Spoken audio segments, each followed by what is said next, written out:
I welcome you in my channel Plan Simply. कई बार so many times people say कि भाई do remedial measure work, astrological remedies do they work? तो उसके लिए मेरा जो आंसर है वो ये है कि you have to change yourself, you have to understand your problem. आप सबसे पहले बात देखिए, आपके फादर से नहीं पट रही, आपके बॉसेस से नहीं पट रही, या आपकी गवर्नमेंट के इश्यूज आते रहते हैं आपकी लाइफ में, तो किस चीज का होगा? तो क्या प्रॉब्लम हुई? सूर्य की प्रॉब्लम हुई, बिकॉज सन और सूर्य is the significator of father, he is significator of authority figures, he is significator of your older brother, he is significator of your father, many important people. Sun is the significator of all of them. तो आपको उन लोगों की इज्जत करनी पड़ेगी. आपको जैसे कहा जाता है कि भाई आप सूर्य का मंत्र पढ़ो या सूर्य के उपाय करो, कि आप गुड़ का दान दो या आप सूर्य नमस्कार करो, ठीक है, आप वो सब करो, लेकिन first of all you have to respect your parents, you have to respect your father, you have to respect your elders. जो पहले बताया गया है, that is must. आपको दिल से अपने फादर का भला सोचना पड़ेगा, तभी आपका सूर्य के इश्यूज जो हैं आपके आने बंद होंगे. फिर आपका जैसे आता है कि आपकी माँ के साथ आपका रिलेशनशिप सही नहीं चल रहे, आपकी छोटी बहन के साथ रिलेशनशिप सही नहीं चल रहे, या एज ए जनरल पीपल आपकी रिलेशनशिप के इश्यूज आ रहे हैं, तो वो मदर का हो गया, क्योंकि माँ का मतलब मून हो गया, तो वो मून के रिलेशनशिप, मून के इश्यूज आ रहे हैं. तो आप केवल रूबी आप पर्ल पहन लोगे या चंद्रमा का जप कर लोगे, उससे वो प्रॉब्लम सॉल्व नहीं होगी. You have to respect your mother.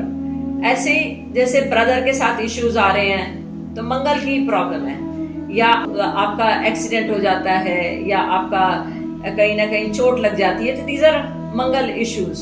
तो आपको उसके लिए you have to respect your brother, और you have to keep brotherhood temperament with people.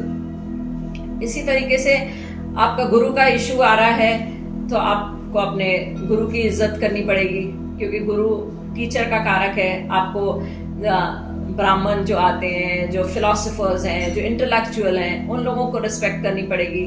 फिर कभी कई बार देखा जाता है कि लोग शनि से बहुत घबराते हैं, तो Shani signifies service people who are helping you. आप स्टाफ को खुश रखिए, आपका शनि सही रहेगा. आप स्टाफ के बारे में आपका टेम्परामेंट जो है वो दयावान हो, या उसके लिए आपके अंदर सिंपैथी है, और उनका आप कुछ माल नहीं मारना चाहते हैं, तो देखिए आपके शनि भी आपको प्रॉब्लम नहीं देगा, आपकी साढ़े साथी भी अच्छे से जाएगी. अगर if you are helping the poor people and if you have a sympathy और सिंपैथेटिक एटीट्यूड टुवर्ड्स देम, तब के आपको शनि के इश्यूज भी काफी हद तक फेस नहीं करने पड़ेंगे. एक और जिसके लिए कई बार कहा जाता है कि ये इंसिडेंट के ऊपर ही, I'll tell you about a story. There were two people. One person, he always used to go to temple to feed the poor people. जो उधर मंदिर के बाहर जो poor people बैठे रहते हैं, तो उनको खाना खिला के आता था. और the other person, he used to go there. गुंडा जो था वो जाता था, उनको मारता पीटता था, और उनके पास जो थोड़े बहुत पैसे या कुछ इकट्ठा होता था, उसको भी वो ले आता था. तो ऐसा चलता रहता था. थोड़ी देर के बाद क्या हुआ कि एक जो साधु महाराज थे, उनका तो पैर में चोट लग गई, और जो गुंडा था उसको गोल्ड के कॉइन्स मिल गए. ये पूछा भगवान से कि भाई ये क्या किया आपने? जो साधु महाराज थे, जो अच्छा काम कर रहे थे और जो सबको खाना वाना खिला रहे थे, उनको तो आपने उनके तो पैर में चोट लग गई, और ये जो आकर के इतनी दुष्टता करता था, सबको मारता पीटता था, इसको पैसा मिल गया. तो ऐसा क्यों किया? ऐसा कैसे हुआ?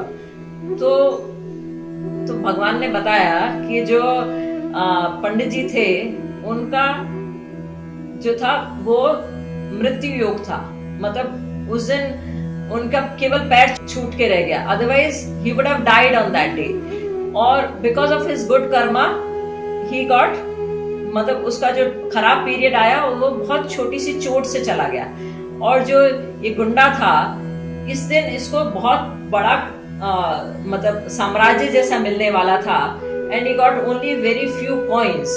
तो this work in this manner the astrology works, you know, कि जिसको अगर आपके कर्मा अच्छे हैं तो आपको फल अच्छा मिलता है, और उतने टाइम मल्टीप्लाई हो जाता है, और जो दुख आने वाला है वो भी काफी हद तक नलीफाई हो जाता है, और अगर आप कर्मा अच्छे हैं तो आपके दुख भी काफी हद तक रिड्यूस हो जाता है.